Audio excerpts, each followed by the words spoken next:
when we moved to New Mexico in actually in time 1928 for Charles to start school, because he'd graduated from the little one-room schoolhouse there at Ranger Creek, which was there by the Gentry up on the Clear Fork of the Brazos. And, the first 2 years we were there, we really had plenty of rain and grew tremendous crops, but we couldn't sell them because everybody else had crops and stuff. And then it turned dry. This was House, New Mexico? This was House, New Mexico. And they had plowed. Well, after World War I, they came home and wheat was $2 a bushel. Well, you worked all day for a dollar, and so a bushel of wheat was worth equal to 2 days' work, you know. And so everybody planted wheat, plowed up that grassland that should never have been plowed up, and planted wheat. And then when it turned dry, they didn't have any vegetation on it, and it would blow. The dust would pick up, and there in the house in March and April, the wind would start out of the west, 9 or 10 o'clock in the morning, and then blow until sundown, and then it'd kind of settle down.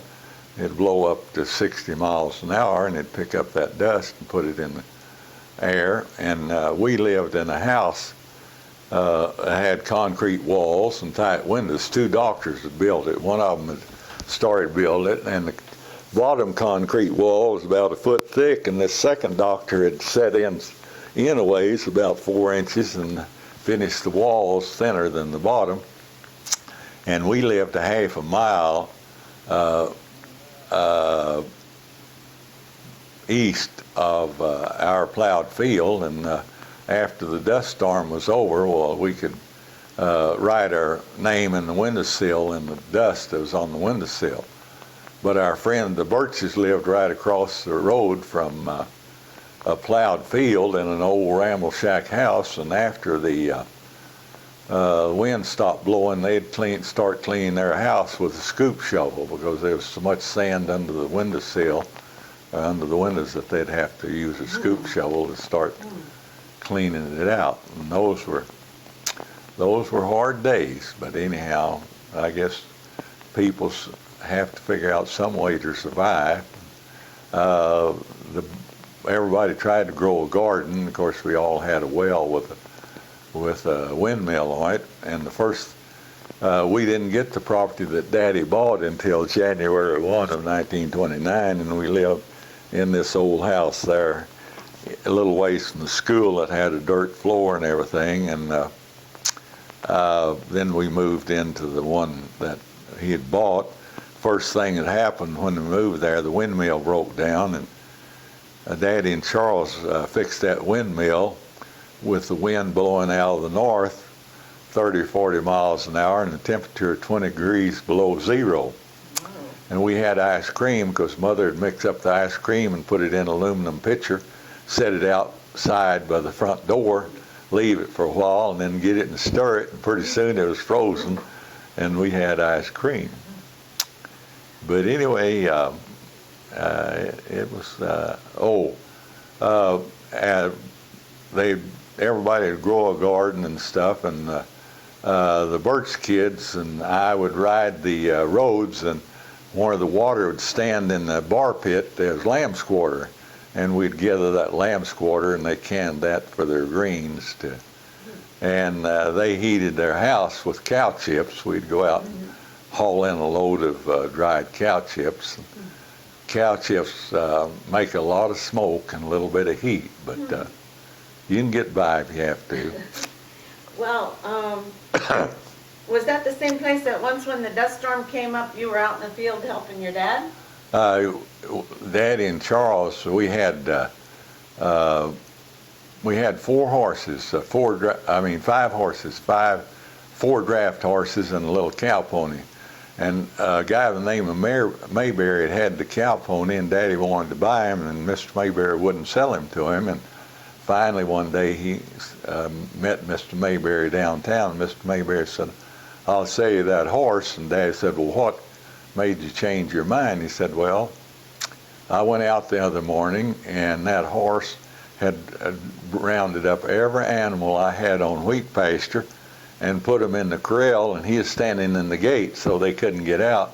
And he said, I can't afford to have them chouse my cattle around. And of course, that little pony was quick as a cat. And Charles and I rode him over at the Birches one day, and we were riding him home, and there was some ruts been made in the mud in the road, and he stepped on one of those ruts and turned one of his ankles and broke one of his back ankles. So he never was any good after that.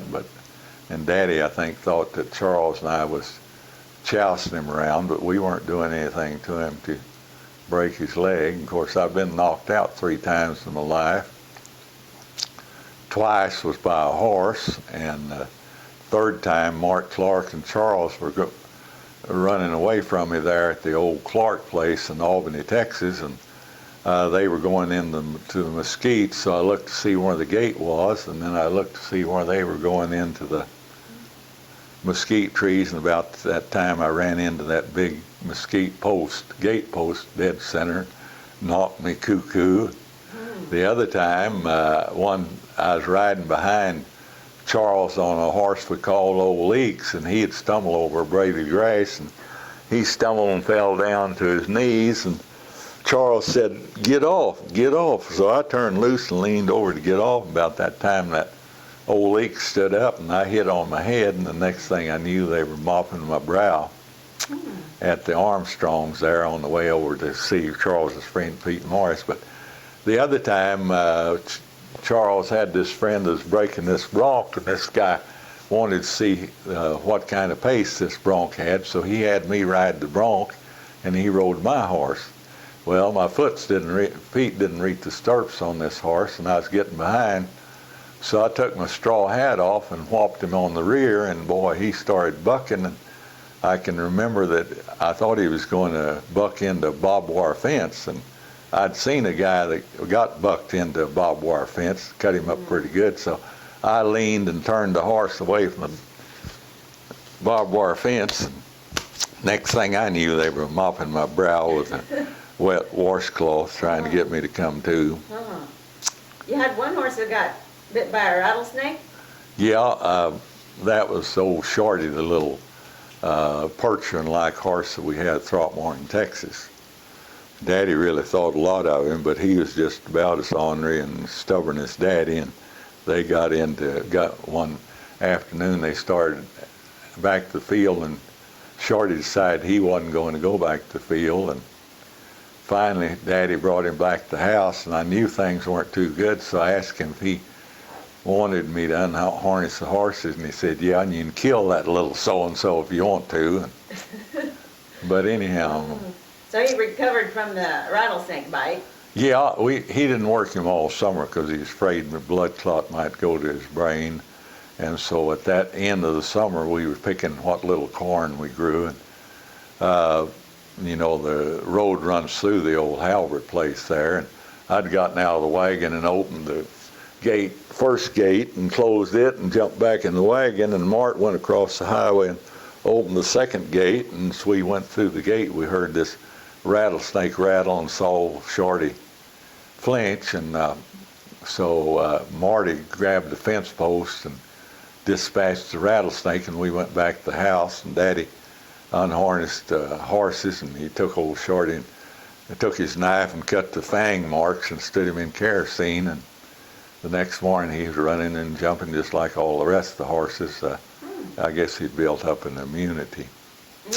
But anyhow, back to old G, the dog, he was just an old lube-headed dog, and Mart and I were sawing some wood out across the highway, and we went out to haul some of that wood in, and this lube-headed dog just ran up the highway.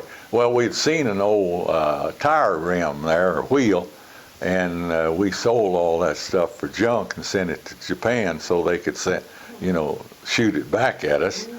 And so we were going up to get that rim, and this dog ran down the highway, and here came this car, and the speed limit was 35 miles an hour then, due to the gas ration and stuff. He started running down the highway, and this car looked like just kept getting a little faster and a little faster. till they ran over old G.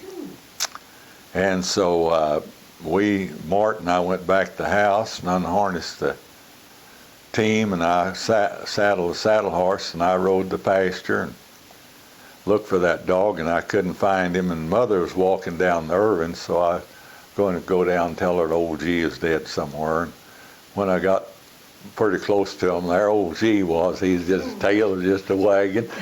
But the bumper guard in that car had shaved a spot on him about that big a square, as smooth as you could have shaved with a razor.